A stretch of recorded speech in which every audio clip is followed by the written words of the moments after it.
Hi, I'm Teresa Davenport, Senior Research Associate with Mayer & Mayer. Today I'm talking with Isaac Grauke, Vice President of Customer Solutions at EMSI.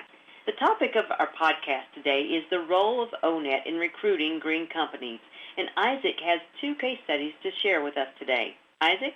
Thanks, Teresa. The first is a look at Quapaw, Oklahoma, and how they were able to attract a germanium solar cell manufacturer. And the second is Newton, Iowa, and how they were able to attract a wind turbine manufacturing company. Okay. So, Isaac, what's your affiliation with these regions? We're EMSI, which is Economic Modeling Specialists, Inc., and we develop tools that help people understand their economy and workforce through data, whether it's industries, occupations, as well as competencies, which is all driven by ONET. Wow. So tell us about the first region and how they attracted a germanium solar cell manufacturer. First, the scenario took place in the four-state wired region, and Quapaw, Oklahoma is within that wired region, and it's actually home to a Belgian high-tech company called Umicore that currently ran an optical division. Umicore was looking to expand kind of a different segment of its company, which focused on the germanium wafer production. And the wafer production, these are the primary semiconductor components of high-efficiency solar cells. And so they were looking for a site to have that plant. And their search narrowed down to three different cities, Albuquerque, Phoenix, and Quapaw. Well, Umicore, obviously one of their biggest concerns was about the availability of workers.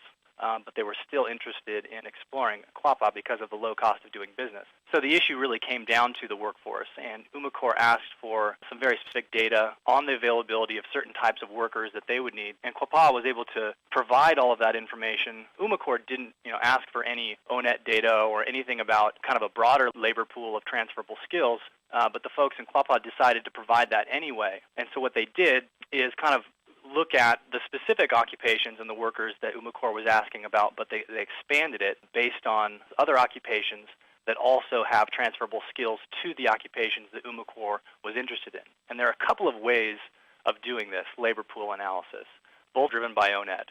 Using compatibility index, and you can get these EMSI, we've developed one, Torque, but Workforce Associates has developed a similar one. And essentially what the compatibility index does is it allows you to identify compatible occupations with a specific target occupation. So occupations that have transferable skills based on the knowledge, skill, and ability scores from ONET. What they did for Umicore was they took the primary occupations that Umicore was interested in.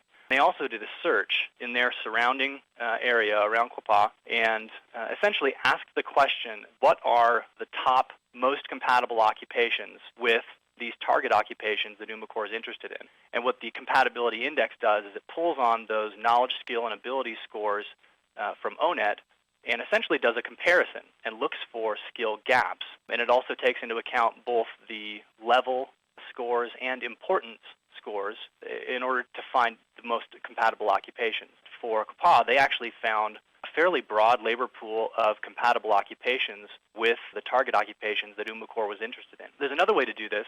You can actually go straight to ONET, and for example, if you were looking at an occupation like team assemblers and you knew that production and processing was an important knowledge component for that occupation, you can actually go straight to ONET, do a search for occupations that have high production and processing scores, so you can kind of find compatible occupations that way. So the case that Quapaw was able to build with this ONET data and looking at it from a different perspective, not only do we have the occupations that you're asking for, but we've got this broader labor pool of compatible occupations. Umicore actually ended up investing $51 million in Quapaw, creating 165 new jobs. So it was a really big deal, and they were able to compete against some of the really big cities because of this kind of analysis. And it sounds like ONET kind of had a starring role in creating those 165 new jobs. That is fantastic. Well, tell Absolutely. us about the second city and how they attracted a wind turbine manufacturing plant. The second city that we're looking at is Newton, Iowa. This is a small town outside of Des Moines. Maytag was located there at a fairly major operation manufacturing appliances, and Maytag was bought out by Whirlpool, and it was announced that they were going to be closing the plant. One of the things that they were able to do was they kind of bound together with some other regional folks and they were able to compete successfully to get a regional innovation grant, which essentially allowed them to plan and look at dealing with the layoffs, but also looking at a new direction that they wanted to go at. We partnered with Mayer and Mayer to come in as a part of this planning process. We were kind of the data expert and provided some analysis to help them look at how they could be competitive going in some new directions. So the planning process included a lot of different components, like identifying what are some other growing sectors in the economy, identifying other declining sectors in addition to what's going on with Maytag, and then looking at how to transition one to the other. So transitioning the declining workforce to the growing workforce, and identifying knowledge, skill, and ability gaps that would be necessary for those transitions. And ONET is really the only data source that we've found to be able to do this kind of analysis.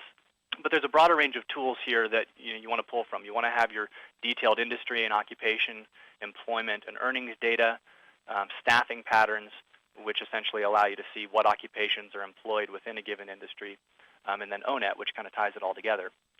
The basic process of transitioning from the declining side of your economy to the growing side is, step one, just start out by identifying your declining industries.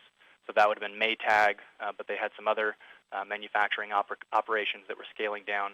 Step two, identifying within those industries what are the occupations that are being affected by the layoffs. And you can do that using staffing patterns or just talking directly to employers. Once you have an idea of the occupations that are being laid off, you wanted to basically look at how to transition those declining workers into other occupations that are growing. ONET plays a major role in that because you've got to be able to do an assessment of what are the knowledge, skills, and abilities of your declining workforce, and then comparing that to the knowledge, skills, and abilities of your growing workforce, and identifying the gaps in there and assessing, what kinds of retraining needs. And that's really what step 4 is all about. And then step 5, once you transition them to the growing occupations, those growing occupations are going to fit into the economy in different places. Different industries are going to be hiring those workers, and it's important to be able to connect the occupations to industries, because for Newton, their whole strategy is based around industry clusters, and so you have to know kind of what occupations fit into those various industry clusters. We actually did this kind of analysis for a bunch of different industries and scenarios, including and kind of focusing on alternative energy. And so we had been looking at transitions into energy, looking at what are the common knowledge, skills, and abilities required for energy. And simultaneously, officials were talking with 2 different companies that had expressed interest in the area that were involved in wind turbine manufacturing.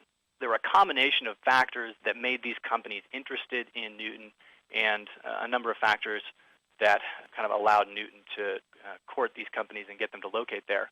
The companies, they were interested in the available manufacturing space, and they just knew that there was this large manufacturing workforce that was being laid off and was available.